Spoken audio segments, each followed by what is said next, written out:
North Goa district में 3 attempt to kidnapping के cases report हुए हैं। एक वालपुई में, एक बिचोले में और एक पणजी में। हर केस में एलिगेशन था कि अननोन लोग कार में आके स्कूल से या घर के आसपास से बच्चों को किडनैप करने की कोशिश कर रहे थे। हाउएवर पुलिस इन्वेस्टिगेशन के बाद पता चला कि तीनों ही केसेस फॉल्स निकले। किसी भी इंसिडेंट का कोई भी एविडेंस कोरोबोरेट नहीं हुआ। वालपोई और पणजी के केस में लोकल इंक्वायरी और सीसीटीवी वेरिफिकेशन से कंफर्म हुआ कि कोई इंसिडेंट नहीं हुआ था। और बिचोलिंग के केस में तो लड़के ने खुद एडमिट किया कि उसने स्टोरी जो बनाई थी वो स्टडीज के प्रेशर से बचने के लिए बनाई थी। इवन पणजी के केस में भी ये जो विक्टिम था उसने ये एडमिट किया बाद में।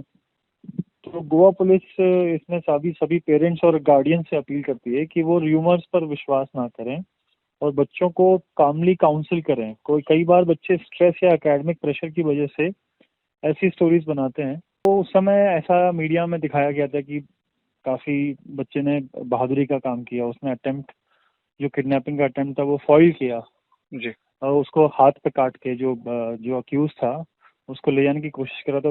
उसके हाथ पे काटा बच्चे ने और वो चले गए उसके बाद। तो उसको मीडिया ने ऐसे प्रोजेक्ट किया कि वो बच्चे ने बहुत बहादुरी का काम किया, जो कि एक्चुअली में अगर ऐसा होता तो इट्स एक्चुअली ब्रेव एक्ट। लेकिन उससे क्या होता है कि काफ़ी सारे बच्चों के दिमाग में आइडियाज़ आ जाते हैं, क्योंकि आजकल सोशल मीडिया हर कोई देखता है, बच्चों के हाथ में मोबाइल फ़ोन्स हैं। तो कई बच्चों ने कुछ लोगों ने दिमाग में सोचा होगा कि ये तो अच्छा तरीका है, हम भी ऐसे ही इनेक्ट कर देते हैं या फिर हम भी ऐसे ही एक स्टोरी बना देते हैं।